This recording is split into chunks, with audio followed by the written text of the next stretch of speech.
berbahagia bisa kembali berada di tengah-tengah para pimpinan dan kader Partai Demokrat seprovinsi Banten dalam acara pelantikan para ketua dan pengurus Dewan Pimpinan Cabang 8 Kabupaten Kota se-Banten secara serentak bertempat di Kota Tangerang. Bersama saya Datang Iti sebagai Ketua DPD dan juga para jajaran pimpinan yang lainnya. Dari DPP saya bersama Sekjen dan pengurus atau DPP Partai Demokrat.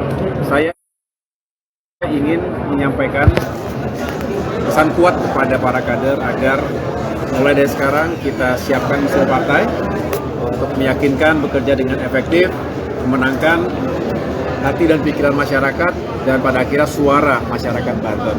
Kita sudah memiliki kader-kader terbaik sebagai anggota dewan, tetapi tentu target dan cita-cita kami adalah menambah jumlah kursi di parlemen, baik DPR RI, DPRD provinsi maupun kabupaten kota. Juga pada akhirnya jika itu semua bisa sukses, kita punya peluang yang baik pula dalam pemilihan kepala daerah.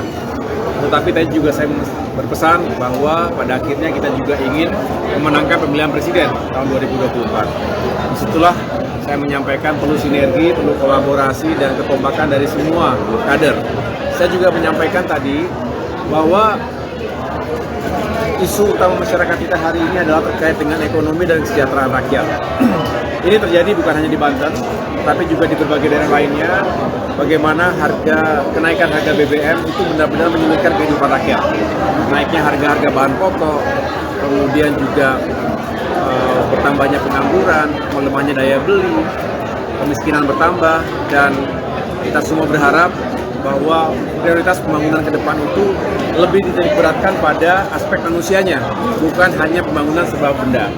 Itu kira-kira pesan kuat yang tadi saya sampaikan, sehingga harapannya para kader saat ini bisa semakin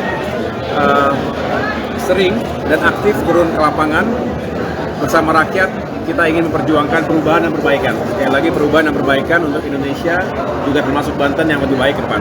Pak, kemarin kan setelah pertemuan dengan Pak Anies, Pak, apakah siap untuk didiakan seperti apa Pak kelanjutannya untuk Pilpres Ya, 2024? begini teman-teman wartawan sekalian, memang politik Indonesia itu sangat kompleks dan dinamis.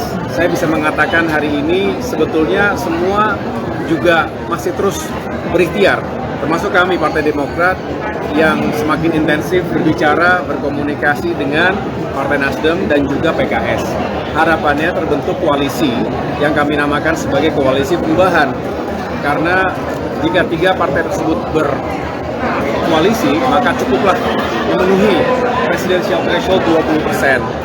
Dan semangat perubahan tadi juga menjadi indikator utama bagi kami untuk terus bekerja dan berjuang bersama-sama. Nah, kami juga sambil terus mematangkan untuk bisa membawa poros perubahan itu, kira-kira siapa yang bisa menjadi representasi, siapa tokoh atau calon yang bisa kita usung bersama. Hari ini tentu pembicaraan masih berlangsung dan terus semakin efektif, semakin intensif, dan mudah-mudahan pada saatnya terbuka peluang yang jelas kita ingin menang. Karena kalau menang kita baru bisa melakukan perubahan. Kalau kalah ya tentu tidak bisa. Kita berarti begini-begini saja sampai 5 tahun ke depan begitu. Nah, kita berharap pasangan ini bisa meraih kemenangan. Yang kedua juga tentu bisa semakin mendapatkan dukungan yang kuat dari masyarakat kita yang benar, saya ulangi, yang benar-benar mengharapkan perubahan itu terjadi. Kira-kira begitu. Sedangkan kalau ditanya pasangan-pasangan, kita lihat saja, kita lihat terus perkembangannya. Insya Allah jika ada momentum yang tepat dan ada jalan yang terbuka lebar untuk kita bisa bekerja bersama ke depan, ya insya Allah itu bisa terjadi. Demokrat harus satu RW 2 Pak. Nasdem itu ada upaya safari politik lain untuk partai-partai lain? Ya, tentunya dalam berkomunikasi dan bersilaturahmi, saya selalu mengedepankan semangat silaturahmi 360 derajat itu ke semua arah, kepada siapapun. Itu sejak awal.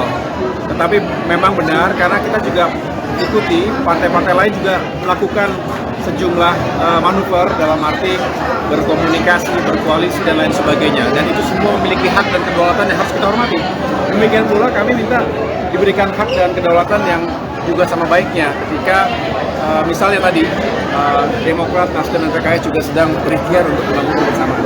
Pak, Demokrat di koalisi RI 1 RI 2 Pak, harus Pak. Kenapa? Harus RI 1 RI 2 untuk Partai Demokrat Pak.